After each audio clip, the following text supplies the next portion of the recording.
Hello, grade 7s. Welcome to your first Ed Puzzle video for 2017. Today in our Ancient Greece unit, we are going to talk about Sparta and Athens. And in class, we will continue to talk about these two civilizations, two groups. If you want to look in this corner right here, we have a map of ancient Greece, and we have Sparta and Athens labeled there just as you do on your maps. So that's where these two groups are. What I would like you to do is, in your notebook, write down today's date, underline your title, which is Sparta and Athens, and write down our learning objective. So today in this video and in Thursday's lesson, we are going to understand the similarities and differences between the Spartan and Athenian cultures. Okay, let's jump right in with Sparta. And remember, guys, you can watch the video first and write down your notes, or if you want to pause the video, write down the notes. It is up to you. Okay, Spartan society. So Spartans were a group who, as they started to grow, they wanted to conquer more land. Sometimes when they conquered that land, people came with it. And what they did was they would enslave those people. And their slaves were given the name helots, which actually means the conquered. So make sure when you write this in your notes, I've made the keywords in this lesson a different color. It's sort of a green color. So make sure you underline that or you highlight those key terms so that when you're studying for a test, you'll be aware of which keywords are going to be on the test. So that will be good to know. So, Spartans feared that the Helots might someday rebel. As a result, the government firmly controlled the people of Sparta and trained the boys and men for war. At the age of 7, boys left their family to live in barracks, and that's another key word for us. If you don't know what barracks are, basically it's a building owned by the military. So this is where all the soldiers in the military live. Today, armies still have barracks. So the age of 7 boys would leave home forever, and they would go live in the barracks until they're about 30 years old. So they're basically getting raised in these barracks. There they were harshly treated, and the idea was this would make them very tough. At the age of 20, Spartan men entered the regular army.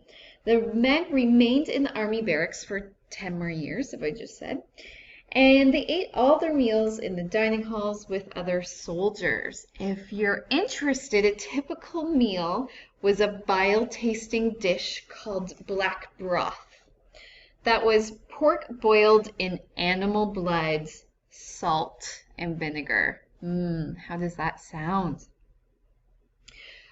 Spartans returned home at the age 30, but they stayed in the army until they were 60 years old. They continued to train for combat throughout that time. They were expected to either win on the battlefield or die, but never to surrender. One Spartan mother ordered her son to come home carrying your shield or being carried on it. So that just shows you the attitudes of people at the time. It would be honorable to die in battle rather than return a loser of the battle, as in the Spartans lost the battle. Girls, on the other hand, were treated quite differently than boys. Girls in Spartan were trained in sports like running, wrestling, and throwing a javelin. They kept fit to become healthy mothers. Wives lived at home while their husbands lived in the barracks, the military building. As a result, Spartan women were freer than other Greek women. They could own property and go where they wanted. So when we talk about Athens, Spartan women were given more independence. They had more freedom than other Greek societies at the time, which is really interesting. All right, on to the next slide. So for this, you do not need to write this down, but I would like you to answer this question in full sentences in your notebook. Okay, and the question is, what does this quote tell you about Spartan army training? Okay, and here's a quote for you. After they were 12 years old, boys were no longer allowed to wear any undergarment. They had one coat to serve them a year. They lodged together in little bands upon beds made of the reeds, grasses, which they were to break off with their hands without a knife. And this quote comes from an author called Plutarch, and from his writings called Spartan Discipline. So read over this quote and decide, what does this tell you about Spartan army training? All right, on to the next slide. So Sparta's government, what was it like? The Spartan government was actually something called an oligarchy, and you've noticed that I have changed the color of this. This is an important keyword, so please underline it or highlight it into your notes. So an oligarchy, which might be a new word for some of you, is a form of government where there are going to be multiple leaders, so a group of leaders, instead of just one, like many countries today have a prime minister or a president. That is one person who leads the government. In the case of Sparta, there's going to be two people, two kings that lead the government. In this case, they were often rivals, so that, here's a picture right here, they would keep each other in check. So they didn't like each other, but because they both ruled Sparta, that made sure that one family didn't get more power than the other. So here I have two kings. I have a picture for you of two kings right there. Underneath the two kings would be a council of elders. And here we go. Here's a picture for you, council of elders. The council would include 28 people, citizens over the age of 60. So remember, after 60, you're allowed to leave the army. You've served your time. And if you're lucky enough, you could serve on this council and you would discuss matters with the kings. Underneath the council, there was an assembly, and here we go. That would just be made up of regular Spartan men who were in the army. All Spartan men over the age of 30 belonged to the assembly. They voted on the council's laws, so these laws that were proposed. The assembly would be able to vote on the laws if they agreed with them, if they wanted that to become the law. They voted on the council's laws and chose 5 people to be the ephors each year. The ephors enforced the laws and managed tax collection. To keep anyone from questioning the Spartan system, this is interesting, the government discouraged any foreign visitors. It also banned travel abroad for any reason except military ones. So you could go fight in a battle elsewhere, but you could not leave Sparta and go to another Greek city-state or anywhere else for that matter. It even frowned upon citizens who studied literature or the arts. If you start reading books from different Greek city-states, that would not impress many people in Sparta, and it was completely discouraged. The Spartans succeeded in keeping control over the helots, remember those are the slaves, for nearly 250 years. However, by focusing solely on military training, the Spartans fell behind other Greeks in trade. They also knew less about science and other subjects. However, their soldiers were especially strong and swift. Spartans would play a key role in defending Greece. So that is very interesting. If you think of any questions you might want to ask in class, just write those down in your notebook and we can talk about those during the lesson. Okay, let's move on to Athens now.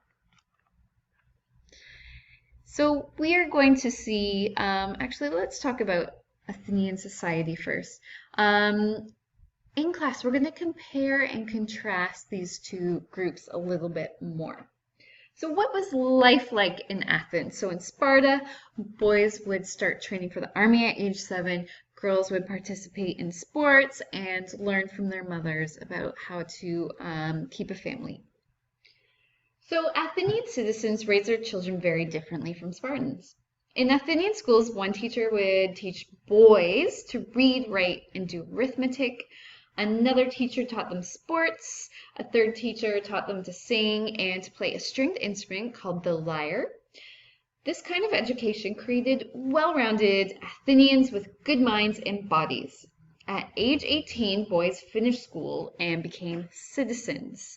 So if you think about all the other civilizations we've talked about so far in history this year, so the Egyptians, the Israelites, the Mesopotamians, these people didn't focus on other subjects other than reading and writing, because most people would grow up to be scribes if they were educated. However, in Athens, we can see they're doing things like sports, which today would be physical education. They're doing music and things like that. So it's going to be a very different society in Athens. So that was what it was like for boys. What was it like for girls in Athens? Well, Athenian girls stayed at home. Their mothers taught them spinning, weaving, and other household duties.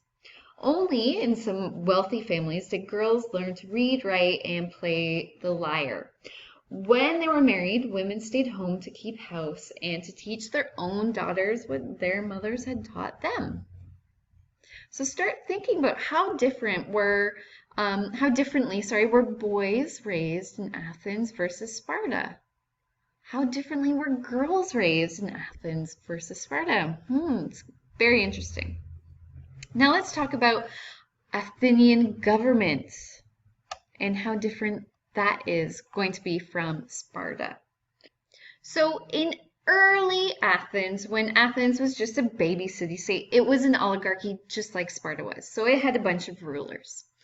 However, the farmers and the common people didn't like that. They found that the nobles had too much power, and the farmers were often in debt to these nobles, and it just was not fair to them. So eventually, Athens was taken over by a person whose name I've highlighted here. So please make sure you get this name in your book and highlight it, underline it. And his name is Cleisthenes. Yeah, try to say that out loud, Cleisthenes. What he did was he decided to change things a little bit to help govern Athens better. So what he did was that instead of the leaders of the oligarchy discussing with the assembly what to do, he decided to put the assembly in charge of Athens.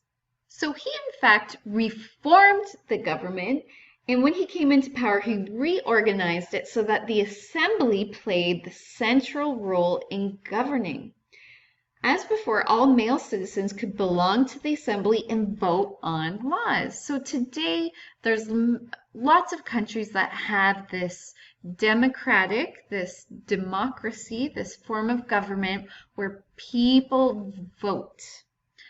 So instead of like Sparta, where you have two kings ruling the city-state, there is a group of people who are voting on it, on laws and things like that. Most importantly, Cleisthenes created a new council of 500 citizens to help the assembly carry out daily business. The council proposed laws, dealt with foreign countries, and oversaw the territory. So these are roles that most governments actually have today, which is very interesting. Athenians chose the members of this council each year in a lottery. They believed this system was fairer than an election, which might favor the rich. Cleisthenes' reforms did not bring all Athenians into the political process. Non-citizens, which included women, foreign-born men, and slaves, were still excluded. Nonetheless, Cleisthenes is credited with making the government of Athens a democracy. All right, guys, we're going to stop there today. If you have any questions, you can ask me in class on Thursday, and we're going to talk about Athens and Sparta a little bit more. All right, see you then.